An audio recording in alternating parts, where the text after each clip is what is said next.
I was in the middle of an interview with an investment bank. There were 3 men in dark suits across from me. And in the middle of the interview, I had this very still, clear moment where I realized I'm going to take this job. I'm going to work 120 hours a week. And I'm going to wake up one day and be like, what am I doing? And I don't want to do that. And mid-sentence, I stopped, and they all kind of looked at me like I was weird, which was really weird, because in those moments, let me tell you something.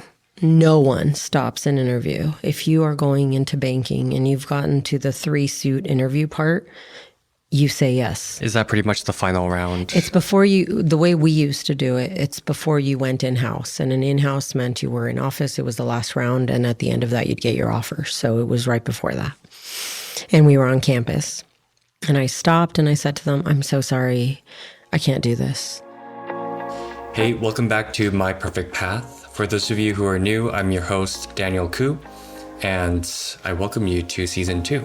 For me, at large pivotal moments of my life, such as applying to new colleges, applying to new jobs, or determining what next career move is right for me, I spent time researching and finding mentorship to determine what was the best path for me. I knew that this struggle was not isolated to me. Everyone struggles with this simply because we cannot predict the future. However, I found something that is second best to predicting the future. It's learning from those ahead of our career and from those who've seen more and experienced more. After all, there are not that many problems that have not been solved yet. If you've ever felt unsure about your next career move, you're in the right place.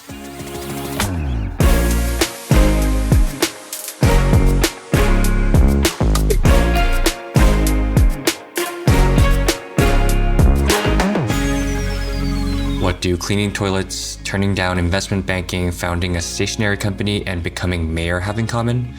For Velveth Schmitz, they're all part of her adventurous path, a journey shaped by resilience, curiosity, and a deep commitment to people.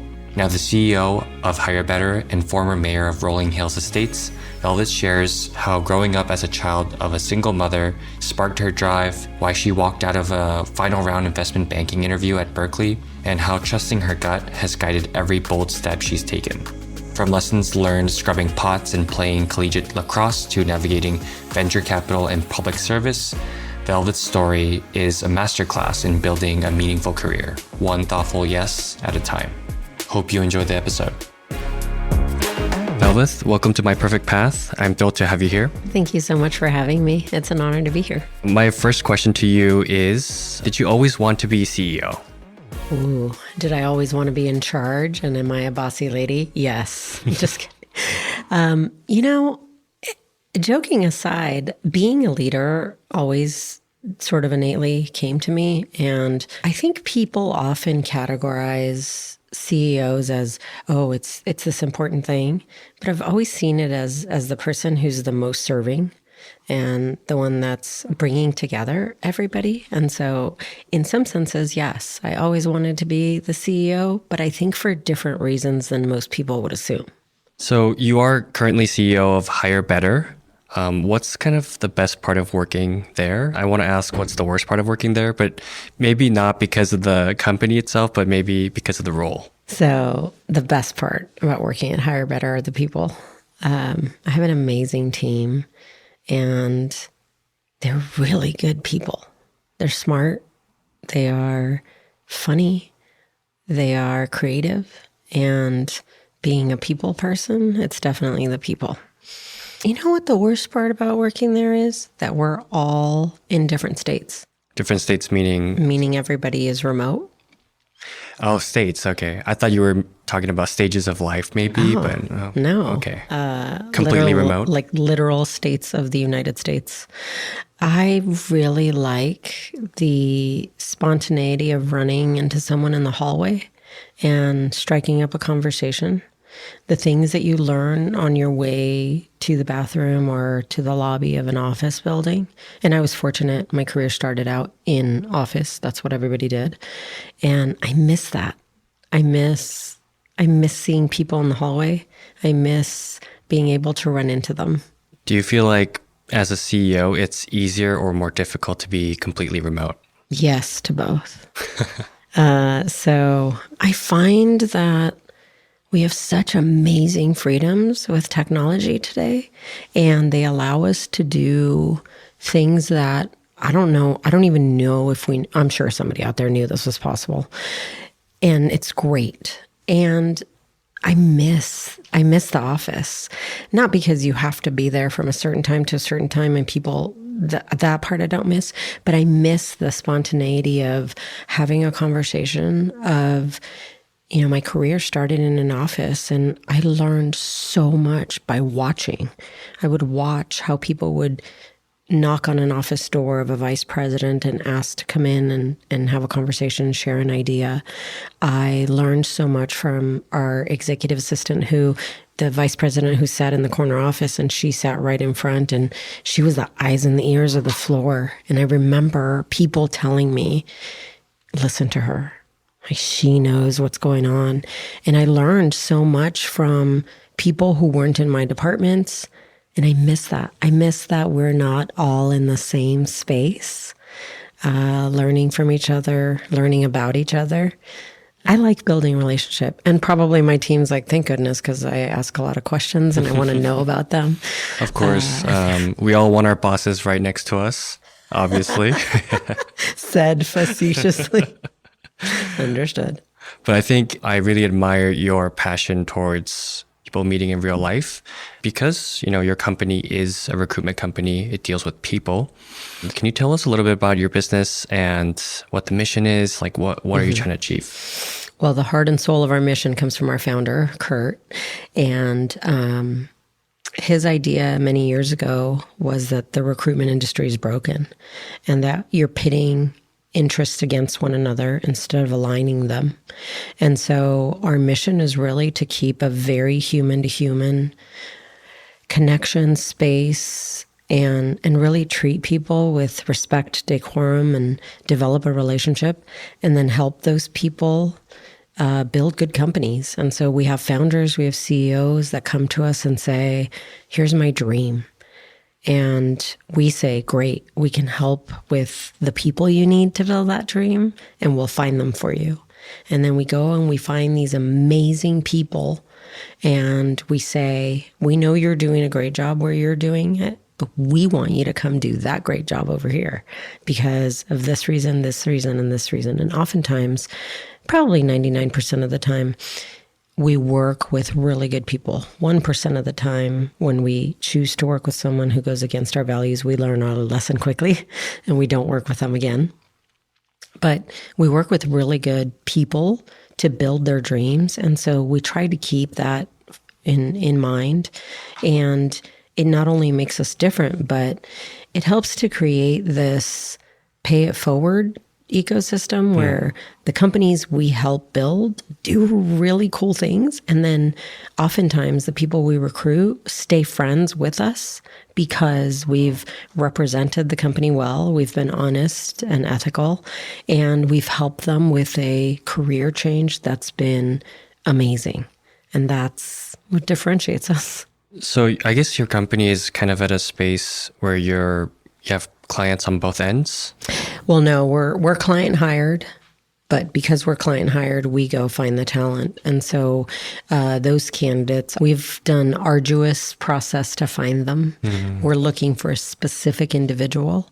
And because we're looking for a specific individual, when we talk to people, we will assess, are you that person? And generally we'll find 2 to 3 people that really match well. And often our clients will say, this is not fair. And we'll say, what are you talking about? And they'll say, I want to hire all of the people, these 2 people, I really want them. And we'll say, well, that's our job. Our job is for you to want that. And we've had situations where people have actually hired 2 people if we've created a position for somebody else because they're so amazing. But because we work with entrepreneurs, we are helping people who oftentimes are blazing the trail for the first time. And we're selling culture, we're selling vision, and not necessarily a fully thought out product or project yet, but we're in partnership with our clients. And so we represent them very well. We represent the brands very well. And when we bring these opportunities to the people we're recruiting, they're very excited about them. What is the kind of level of role that you guys usually hire? So from our conversation before, you mentioned CEOs and CPOs. Yeah, so we do executive level individuals, and then we have done all the way down to manager. It's usually a professional, vice president, director, C-suite title, and it's really that impactful person who comes in and changes. So if you think of verticals in a company, sales and marketing, operations, human resource, sales, finance and accounting. So a CFO, a VP finance, a controller, those kinds of people, and the people really helping to lead and create strategy and see the vision, but also help implement it. I see. I want to talk more about you and your personal career. I want to talk about kind of your background, how you grew up as a kid, just to give the listeners a little bit more context on who you are and where you came from. Well, it's very interesting, my childhood, because it's a juxtaposition of I was raised by a single mother. There was domestic violence in my home, and my mom decided to make a courageous move and moved my brother and I out of the house in secret. Ended up raising us, just her.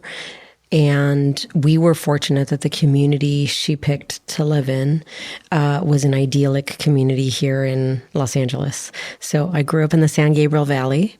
I grew up in a town called Covina. Covina Hills, for many people who knows, has a lot of orange groves and horse trails and green space.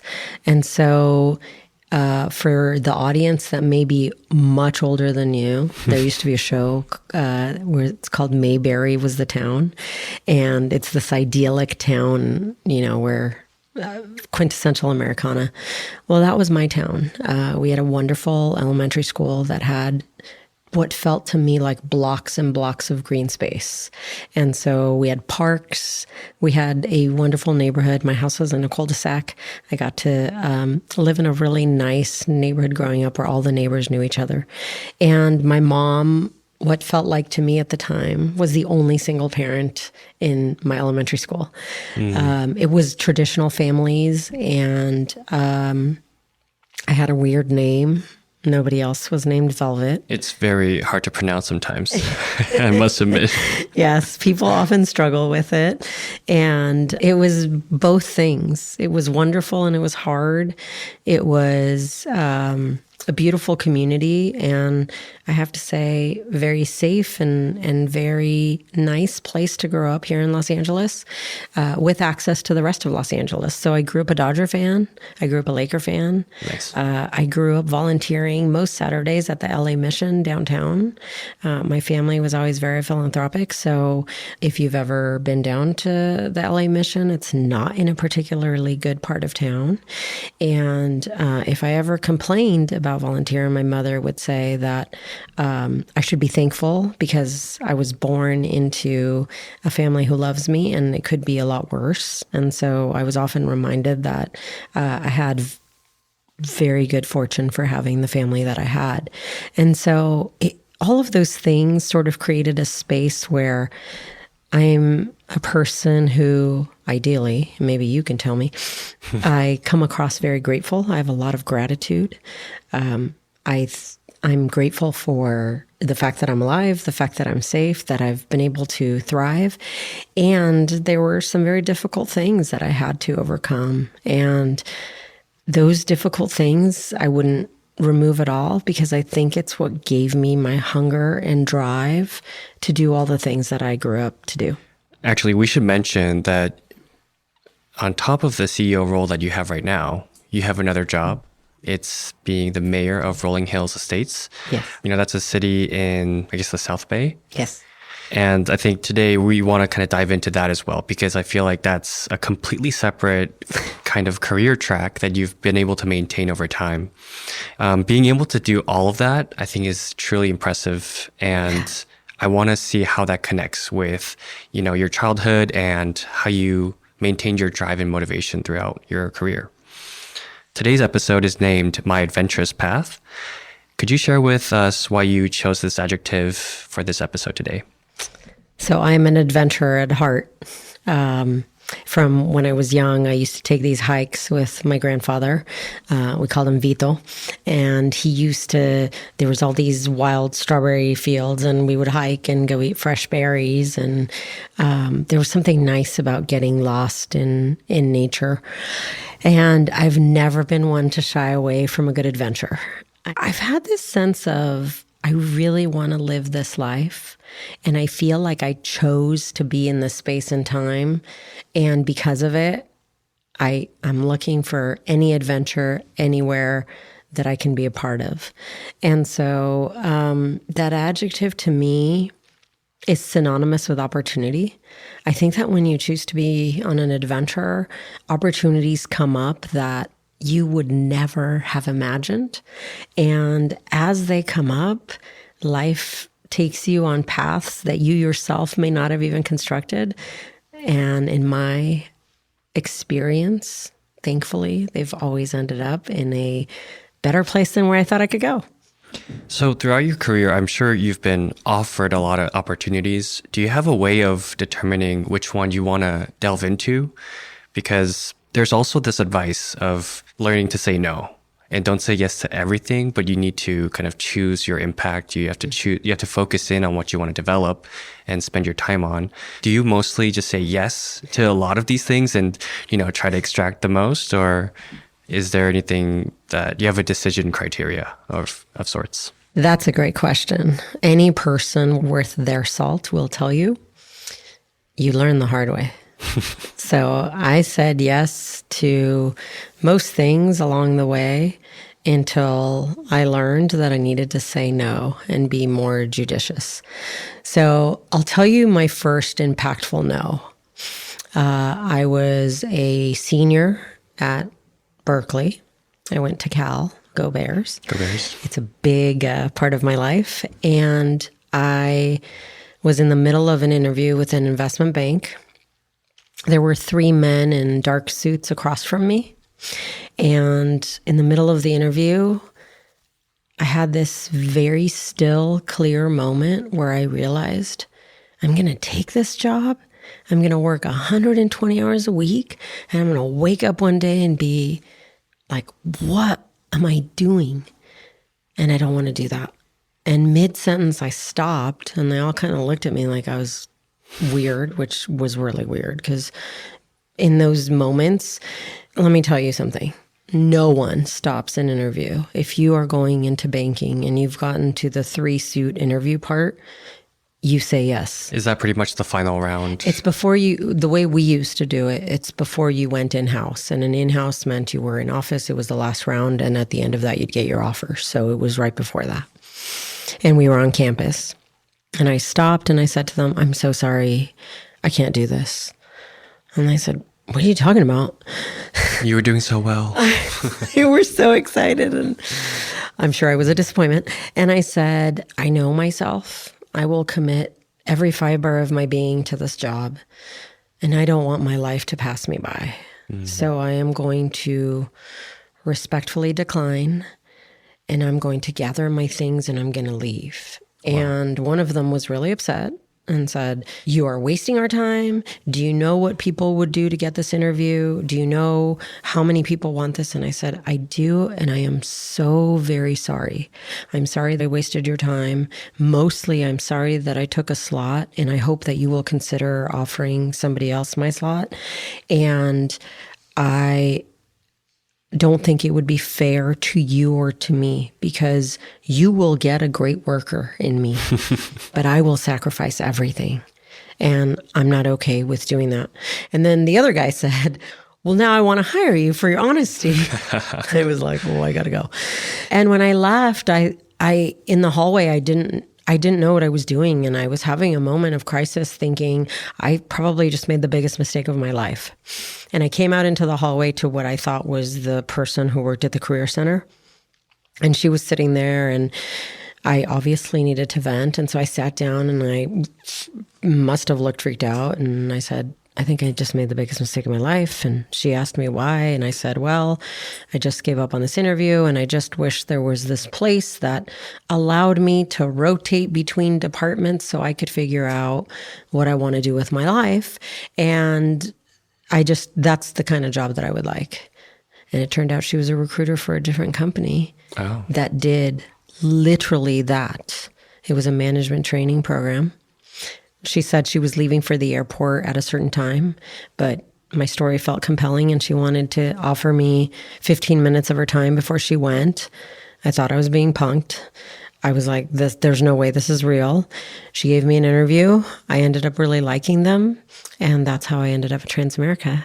And that's the role of project manager, right? Mm-hmm. I want to kind of dig into how you changed your decision on that. So what made you go into investment banking in the first place? Oh, Daniel, the seduction of iBanking. So, the word on the street is you're an investment banker for 2 years. You can write your ticket anywhere in life. Being an investment banker at a college teaches you so much. Have you ever seen the movie The Devil Wears Prada? No. Okay. So the premise of The Devil Wears Prada is that you are the assistant to one of the most recognized and enviable heads of the world's best fashion magazine. And that by being that as assistant for, call it 2 years, you can write your ticket anywhere. And that's because that individual is so hard on you. You learn all of the things that you need to learn to be successful in anything you would do in life. Investment banking is kind of like that, where you are thrown into a group of incredibly talented individuals from across the world who make things happen. And there are no excuses, and you work really hard, but you learn so much. And when you're done with that, you could go to law school, you could go to business school, you can do many things. And so one thing that I knew early on from my childhood and from where I grew up is that I always wanted choice. I always wanted the ability to have a choice. And I always looked for the things that would offer me the most choice. So I chose to go to Berkeley because I knew that having a degree from Berkeley would open doors worldwide, and that I knew it meant something. And I was right. And I was interviewing for investment banking because I thought if I did this, it's going to open the doors to many things, which is why it was so devastating when I walked out. But in that moment, I did something which I would learn later to be very valuable, which is I trusted my gut. My gut said, this isn't it for you. You need to do something else. And I was right. I mean, I have a friend who went into investment banking. She's a dear friend of mine. She's doing different things today. She has started amazing things. She knows who she is. I won't name her. She's quasi-famous. I won't say who she is. But that 100% everything I believed about investment banking happened to her. And she is a hard worker. And the hustle and bustle, like that girl owns it. And she went into banking after we graduated Cal. And she's had an incredible career. And so I was right about that. And I was right to trust my gut, because my adventure took me into so many different arenas and areas that it took that first knowing I needed to make a different choice to do it. So you said no to this, I guess, life where you're kind of burying yourself at work, but you strike me as a person that will kind of put yourself into any role and really pour your entire existence into it. Did that end up happening somewhere else? Yes, Daniel, it did. At Transamerica. I was afforded incredible opportunities at that company. And actually, in a very interesting way, that is also how I ended up at Hire Better, a former Transamerica colleague who recruited me to Hire Better. I am still in touch with my CEO from Transamerica. He and I built a relationship back then, and he was a mentor and someone I admired, and actually someone who I still admire and keep in touch with, not as regularly as I like, but he's still in my life, and the other individual from Transamerica. And so, I buried myself into that company and my jobs, and it's probably my nature. I think it's just in who I am. I like to know about the things that I'm involved in. And so I take really deep dives into those things. And I enjoy being a part of it. And I think sometimes I lose track of how deep and how much I've invested. Often because I get sick and then I have to stop and think about, I'm pushing too hard. So when you got started there and you started working a little bit, what was kind of in the roadmap for you? So were you thinking, I want to stay here for the long term, or were you thinking, I want to learn what I can and maybe try another thing? I did. I wanted to stay there. I wanted to be CEO of that company. And I saw a path where this will be my career. This will be where I start at manager and I build my way all the way up to C-suite and ride into the sunset. And I had high hopes of staying there. And then, as anyone who works for a big company with a lot of challenges and levels of management, The bureaucracy. I wasn't going to say it because I was trying to find gracious ways of describing it.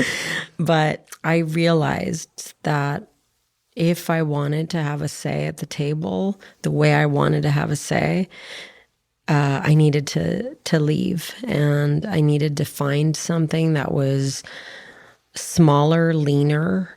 And so I left there to found my own company, which then was both good and bad, exactly what I was asking for in being the founder and CEO. So this company that you found is the Hen and the Bird.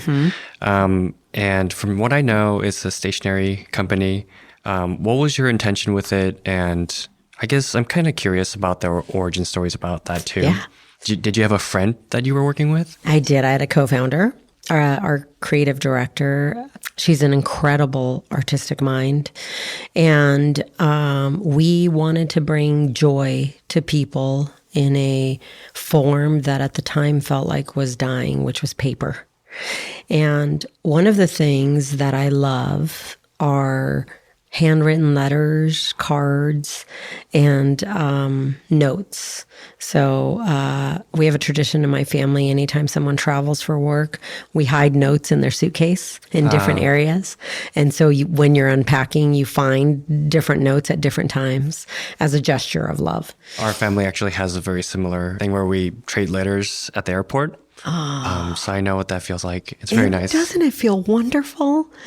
I mean, for the audience, if you can start that, let someone you care with a handwritten note. It's the best thing ever. It's the best thing ever. Oh, Daniel, I knew I liked you. So my creative director and I decided that we wanted to preserve this sort of way of expressing our feelings. And so the Hen and the Bird were actually nicknames for our firstborns. And my oldest, we still call her Birdie, and she was the bird. And her oldest, he's the hen.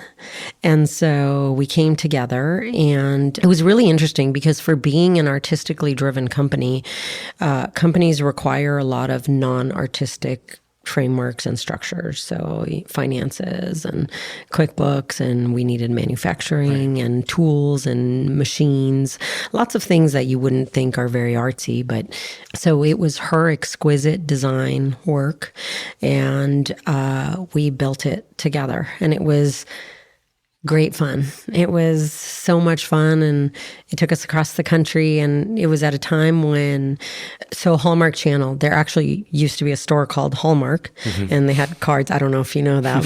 Maybe I think I've heard of it. Okay. Yeah. So, I don't know how many people have. And they were going out of business, and people weren't going to buy cards anymore. And so we wanted to sort of hearken back to that. And we built these beautiful, look like small works of art. And our clientele grew very rapidly because we were creating customized holiday cards and customized stationery and baby shower, wedding invitations. We had many of the wedding guests contact us through our website saying, I'm a guest at this wedding. I just received the invitation and it's beautiful. I never want to throw it away. And so it was just such a different, from financial services, it was such a different adventure. And it was really fun. We got to meet a whole other world of people and got to build it. And I got to be in charge, which I really liked. And I realized I like being in charge. What gave you the confidence to start a new company? Because I'm working as a software engineer, and the more I learn, the more daunting it is to start something new. Because I'm wondering who's going to do all this work. And with stationery, you have to talk to manufacturers, and it's a real product, which I think creates more problems. With software, you can write it once and deploy. So I'm wondering where you kind of got that confidence. Did you feel like you had all the skills you needed? No. And every entrepreneur will tell you, if I knew what it was going to take to do this, I probably would have never done it. So that's the beauty of ignorance. You don't know what you don't know. And so you make these bold statements like, I'm going to start a creative company, and you're going to go and do it. And then once you're in it, there's nothing you wouldn't do. And so you start to do all of these things. I think you're aware, and maybe not, one of my jobs when I was in college was to clean toilets. Oh, I didn't know that. Yeah, so... It wasn't on your LinkedIn or anything? Well, let it be known to the world, I'm an excellent toilet cleaner. And I don't know if anyone sets out to be like, I'm going to clean toilets, but man, that's probably one of the best jobs I've ever had in my life. Oh. And I'll tell you, it was also at a summer camp. It was through Berkeley. It's where I met my husband. And so, yes, there are many emotional things that make it an incredible job. But it's all these things that you don't really know what it's going to take to get the job done.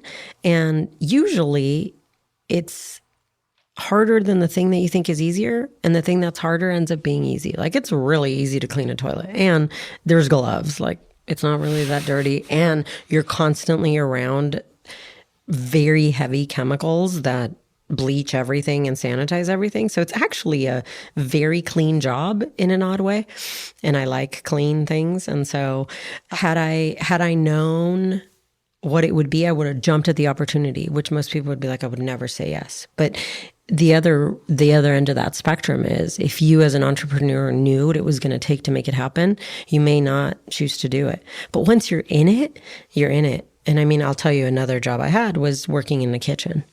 No one works harder than kitchen people. And if you've ever known a chef, a sous chef, the person who washes the pots, those people work so hard. And I loved it. I loved being in a kitchen. I loved the team. I loved what it took.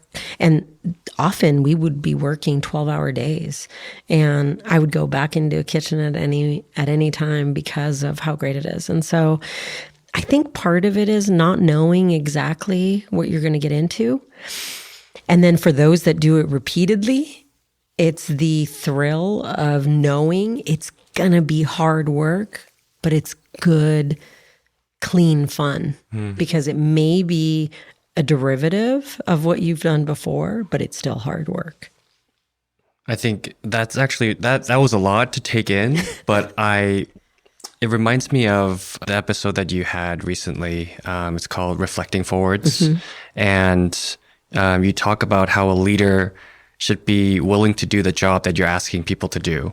And I really like that. And I think I see where all of that comes from. It's because you've done it all. And like, you've done things from cleaning toilets to becoming CEO. Like, there's nothing that you wouldn't do personally. And I think maybe that's why there's this drive of like, you can do anything, you know? And I also wonder, you also mentioned that you did lacrosse at Berkeley. Were there any lessons or challenges that you've learned there that kind of helps you make your company? 100%. First, a shout out to my coach, Jill Malco. I'm sure I was a thorn in her side. I know that I wasn't quiet every time she asked us to run the connector. I had a lot to say about running, probably not in the positive. I know, not in the positive. I learned so much from team sports. I've learned, we do not do anything on our own. None of us. None of us can stand and say, I did this. It's just not possible. I think we do things together. We come together and make things happen. And in my life, recognizing from sports that each of us plays a part in the whole, now I'm going to get a little existential, is like the big physics question, right? With energy is not created or destroyed, just transferred. We all are interconnected. Everything is interconnected. And when we work in concert, it all falls into place. And so I learned that from sports. I learned that from my teammates. I learned to rely on them. And then I had a coach too at Berkeley. Her name was Rhea. And I really enjoyed Rhea. And she would have us go through these visualizations. And sometimes it was hard for me at the time, like, okay, so I'm visualizing throwing the ball and then catching it from that person. And she would really emphasize how, yes, like that person, whomever that player was, is throwing you the ball and you're cradling it. And the way that those instructions were given, I realized later that it was all about the mechanics of working together and anticipating the move that the other player was going to make so that you knew where you were standing, but where they were throwing, which meant in the present moment, I'm here, but I need to be there. And so I'm simultaneously in both places because eventually the ball is going to get there, not here, and I need to move there and I need to see it and I need to anticipate it. And at the time, I mean, I'm still dumb, but I was a dumb college kid. I didn't realize the ramifications of how, like, if you imagine that and just take that lesson and take its components, the depth of what that coach was teaching me, absolutely, that makes up everything that I know. And so I think lacrosse, I think volleyball, I played softball, I swam, all of that helped in so many ways. And I think there's something about the physicality of sports that also helps your memory at a cellular level retain things that you can later recall. I really like that because I think in a corporate setting, sometimes you don't feel like a team. Actually, I think sometimes it feels like you're all out on your own. But I think sometimes if you can imagine what other people need you to be at a certain place and time, maybe that's the way to actually be impressive and be useful to your team. That's what I'm getting out of that. That, my friend, is what a CEO does.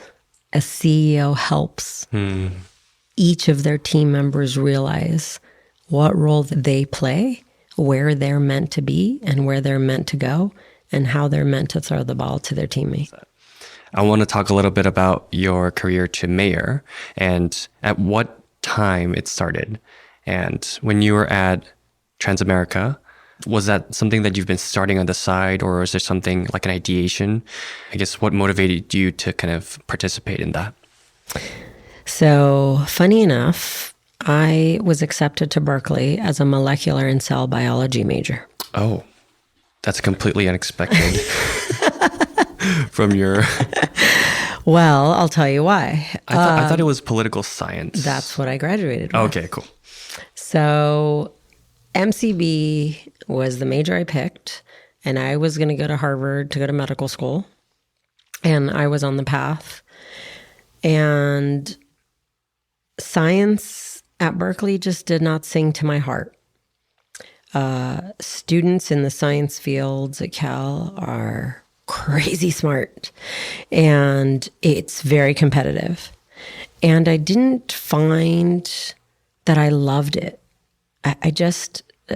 It wasn't singing to my heart and soul. And I took a semester where I took economics, history, and political science. And I found my people. And so I decided that I would switch. And during my undergraduate studies, I was taught by amazing individuals who I could never tell what part of the political spectrum they themselves were on. I was taught to think. I was taught to question. I was taught to seek information. I was taught to challenge, but I wasn't taught any sort of doctrine. And I learned from who I believe are the best. And, one of my professors at the time in class, it was a California politics class taught by Dr. Kane. And he was talking about, people running and if we in the room should ever choose to run. And honestly, back then I was like, what? Who would ever do that? And just let go of that idea. Well, when we moved to Rolling Hills Estates, as I mentioned, I volunteered at the LA Mission growing up. And in my family, the expectation was always that you give of your time or you give of your money. And, when you're starting out, you don't have a lot of money. And so you give of your time. And when I moved to the city, I was really interested in being involved in the community. And so I joined a lot of different philanthropic organizations, and I applied to be on the Environmental Advisory Committee for the City of Rolling Hills Estates. Well, what's really interesting about that is the way that the city is structured, and this is kudos to all the councils and staff before me. You have committees that meet, and then you have commissions, and then you have the elected council. And I was hooked. I had never been a part of the public sector, and I didn't understand how public money is different from private. And I'd done nonprofit, and I had done, of course, corporate for-profit. But public is very different, and it's structured very differently. And we as elected officials are stewards of that money.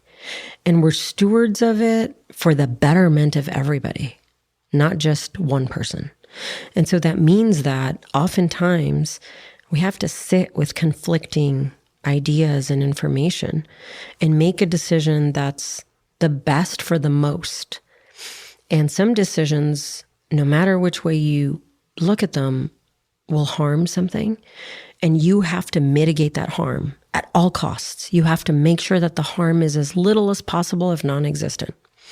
And I loved it. I loved that in that commission, we talked about the environment, and we talked about how we could preserve. Rolling Hills Estates is very, very special. It's so lovely that we have a thriving commercial district and incredible outdoor space. And so to make that happen, we have to be very thoughtful about the environment, about what we do. And that committee I loved volunteering. I loved working with the city staff. And then I decided I'm going to do more. And so I volunteered and I applied to be a commissioner for the Parks and Activities Commission. And I sat on that. And then I applied to be on planning, and I sat on that and I chaired that. And then I was fortunate to have a mentor. He was on the city council at the time. And he said, so you've now been volunteering with the city for about 12 years and you know how it works. And I think you'd be great to run for office. And I said, but I don't know anything about that. And he said, well, I'm going to teach you. And he spent about 6 months teaching me the city budget, the rules, regulations, the ordinances, how it's governed, who's part of what, how we work with fire and police and any other service provider, and how we work with the state, how we work with, just, Wow. John took a lot of time to teach me. And by the time it was campaign season, I felt very comfortable filing to run. And then I ran for office. So how did you connect with this person? Was it John? Mm-hmm. How did you connect with John to the extent that he's willing to like teach you everything? I think finding those mentors are often very difficult. Yeah. Maybe you can have mentors that will sit with you for lunch, maybe once in a while, but to work with you for 6 months to really dive deep into the role. Like, how did you develop that relationship? So I think asking direct questions, oftentimes people are nebulous about what they want. And so if you go to someone and say, I'm looking for a mentor, but I don't really know, and I'm kind of wishy-washy, I don't think it's that people don't want to help. It's that they don't know how. And John was very prescriptive. I knew that if I needed to run, I needed to learn, and he could teach me. And I wanted to know. And my question to him was, if I want to run for office, what do I need to learn? And he said, well, there's many things to learn. And I said, would you be willing to teach me over a period of time? Also, it was you who kind of requested that specific. It was a little bit of both of us, but I definitely asked, and he answered. I had asked of others, and initially I was turned down. I was told that they were going to mentor somebody else whom they wanted to run. Oh, interesting. And so I said, okay, thanks. And so I asked again, and John said yes. I want to know what the timeline was for this. So when did you first get started as, I guess, the commissioner of parks and activities? Mm-hmm. Was that during your Transamerica role, no, or was it much later? I moved to Rolling Hills Estates in 2004 and got involved shortly thereafter, and I ran for office in 2016. What was your role in the corporate sector? So I actually was the chief operating officer for a tech company in Emeryville called Athletes Renaissance. And it was alongside two individuals who had played basketball at Berkeley. And we knew each other from Berkeley. And we're building a platform to help support professional athletes and the myriad of things they need to stay on top of from a financial, diet, exercise perspective. And I had just left that to run for office. And so prior to that, I was there. And then prior to that, I worked with Adventurous, helping to build other companies through venture funding. So you were the vice president of Adventurous. What was your favorite thing about working at a venture capital? And I guess what are some of the more difficult challenges that you faced? So, I mean, it's what you would think it is. You get pitched these ideas that Shark you're Tank. Like, oh my gosh, these people are geniuses. One of my favorite things was working with an individual by the name of Tim. Tim is really smart and so creative and down to earth. And I found that I learned a lot, and I didn't know a lot, but he was willing to be very honest with me. And I enjoyed the team. Again, it's kind of boring because I'm saying it's the people, and it's always the people, but that's the running theme in my life. Mm-hmm. And I just told this to somebody recently, in that my purpose here has been to come to this beautiful existence and have people feel seen and heard. And that's my job. And so I liked the people. I didn't like how cutthroat that world was. I'm sure a lot of tough decisions have to be made. Very. But I also have such an abundance mindset that I don't think our resources are finite. I think there's enough for everybody if we choose to look at it from an abundance perspective. But yeah, there's some tough decisions that I have to make. And, on any given day, you can have a great product with a great team and it doesn't work. You can have a terrible team with a terrible product and it works. I mean, it's just the weird thing about things working out and not working out. I mean, it's certainly not fair, but it's also, it's odd, the algorithm of what chooses to work and what doesn't. Mm. You kind of send it out in the world and you don't know what it's going to do. Mm-hmm. And there's so many people who had brilliant ideas and never made it. So I guess for venture capitals, then how do you guys develop a sense of like an internal decision criteria, or do you feel like it's like a prescriptive kind of formula, or is it kind of based on gut feelings from people? Or do you look for very specific things from the CEO? Is there anything that you've learned? Yes, to all of them. So there has to be a solid vision and conviction of that vision. It's often when a founder is maniacally blinded by their mission, you know that individual is going to move mountains to make things happen. There has to be a demand for a product. So it can be okay that people don't know that they need something yet, but they're definitely going to need it. And that has to exist. And we, of course, had matrices and different things we looked at, and then brilliant minds in the room. And often, back to Tim, there would be things that I'd be like, that is so great. I love it. We should do that. And he would be like, here are 37,000 reasons why we shouldn't. And they would all make sense. And it would blow my mind away. Like, what? How do you even know that? And so, yeah, to all of those things. How has being in a venture capital helped you, I guess, lead a company? Is it something that you couldn't have learned anywhere else? That's a good question. I'm sure it can be learned elsewhere. It's what I know because how I learned. It's very helpful to have an equanimous approach to things and to really stay level-headed, because oftentimes our emotion will hide things from us. If we're overly excited about something, we may not see a problem. If we're overly anxious about something, we may not see the solution. And so there are really important steps to staying sort of neutral to be able to really assess things. And so if you have criterion, if you have things that are not emotionally involved, those are really critical. And I am not without emotion. I am a very emotive person.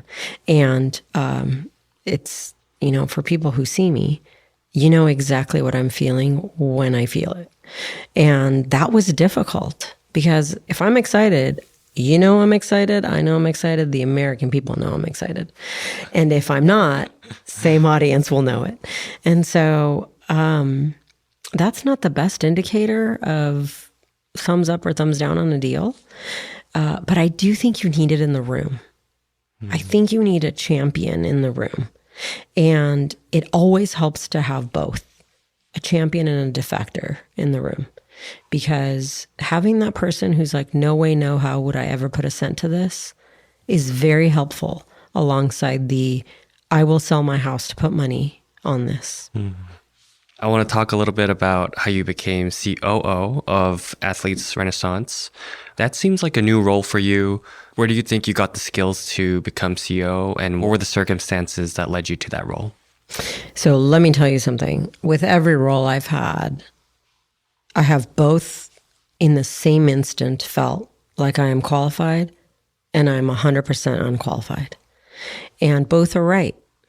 There are days when I feel really good and I know what I'm doing. And there are days when I am like, what? Who do I think I am? What am I doing? And so for every role that I've had, not just for that one, here's what I know to be true. Whether you're cleaning toilets or the CEO or the mayor, knowing that there are things you don't know is important. You don't know what you don't know. And you can never solve for that because you are a human. You are never going to know everything you need to know. And knowing that the skills that you have are transferable, they're applicable and useful is critical. Every job that I have had has taken my commitment, my concentration, and my desire to want to do it. Those things, bar none, it doesn't matter what the job is, you have to have them. And that's critical. It's huge. It takes you a long way. And so I cannot be a software developer because I don't have the technical skills for that.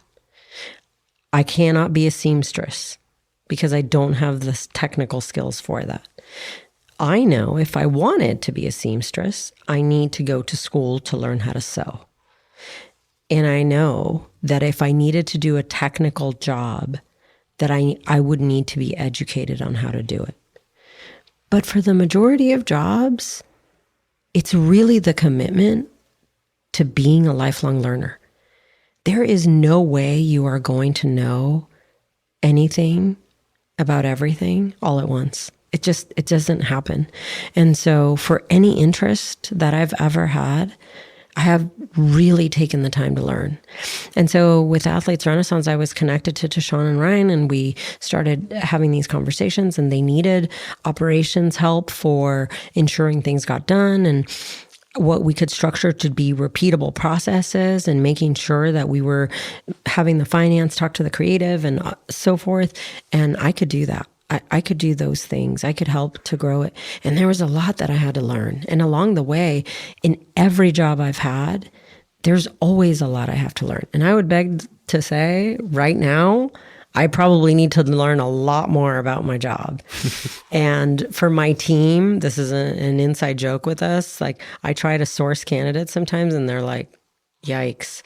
But I did find a very good candidate. She now works for us. Actually, she's on our team and I found her. So I'm taking credit for that. But I don't know that.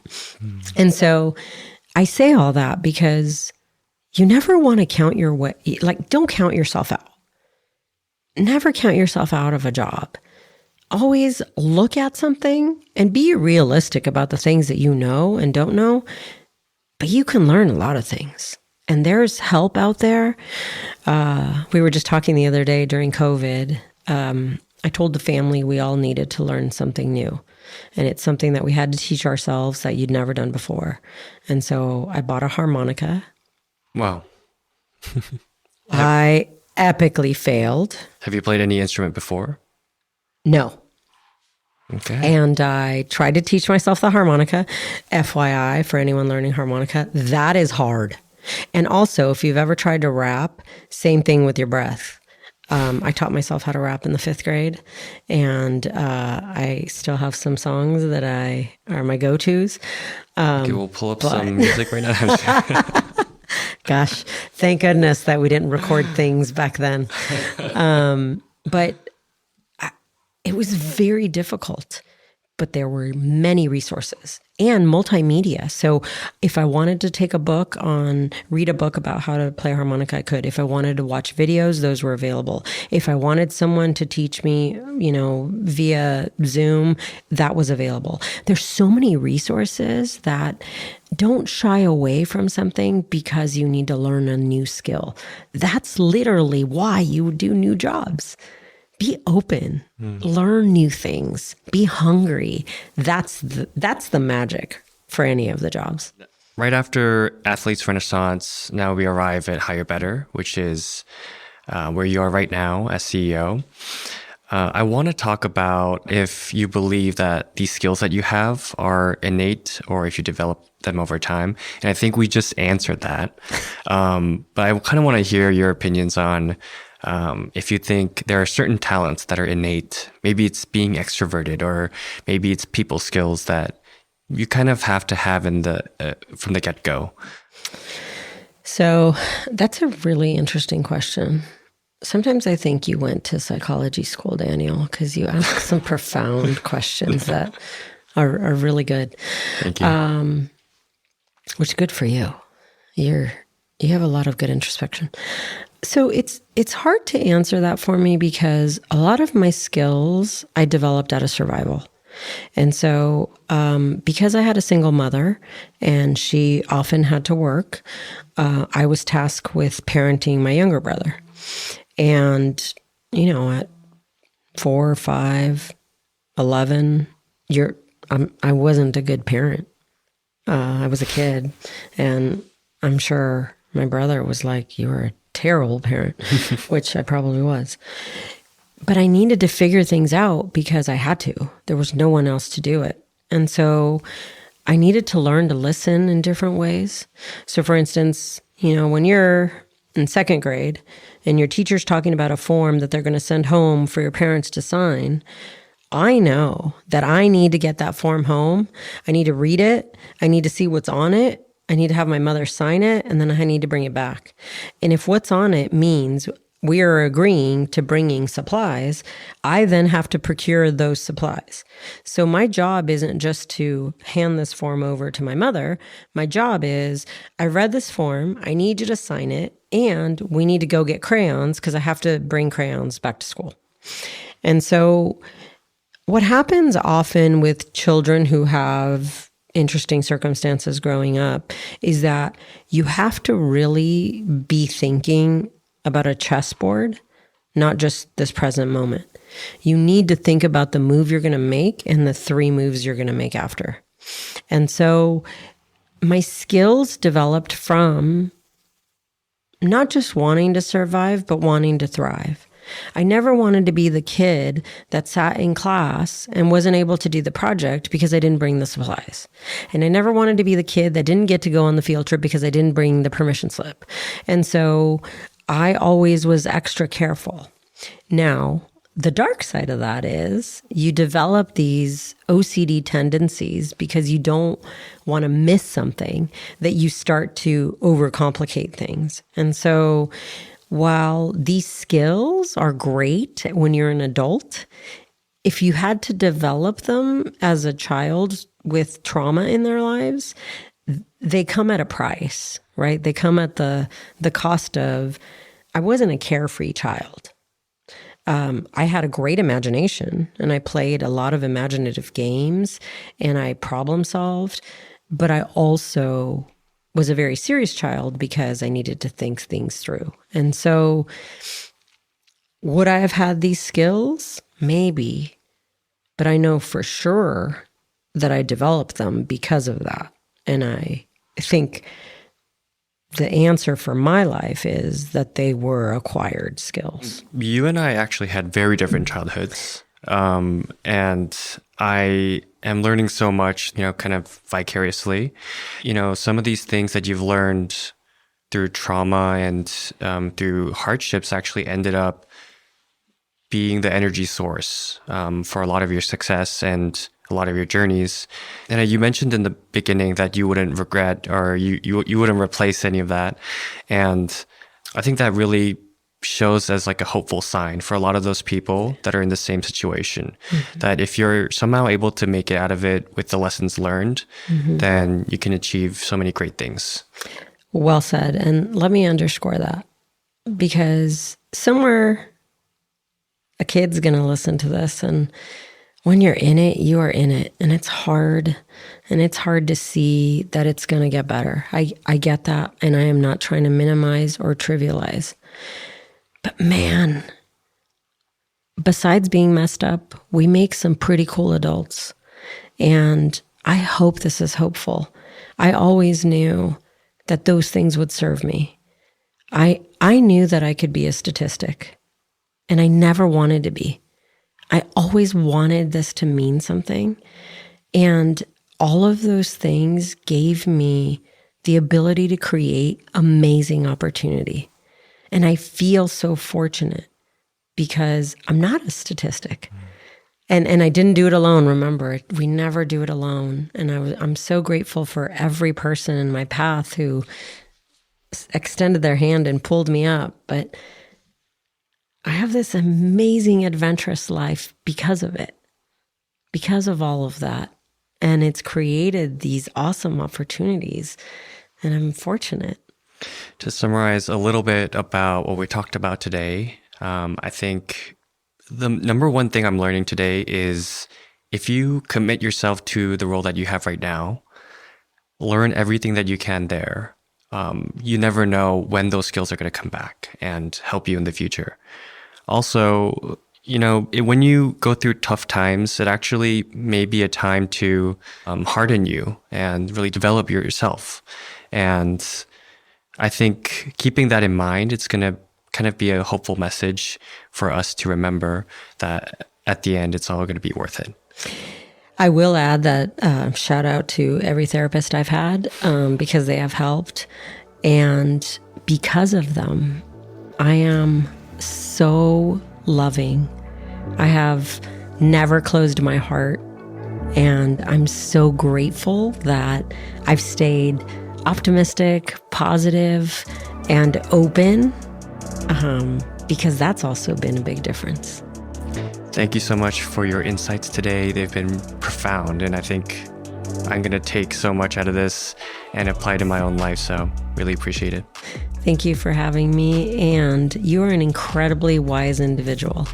And people are so fortunate that you've chosen to create this as a way of paying it forward, because the very intention you have, if no one's listened to the trailer of the podcast, they should.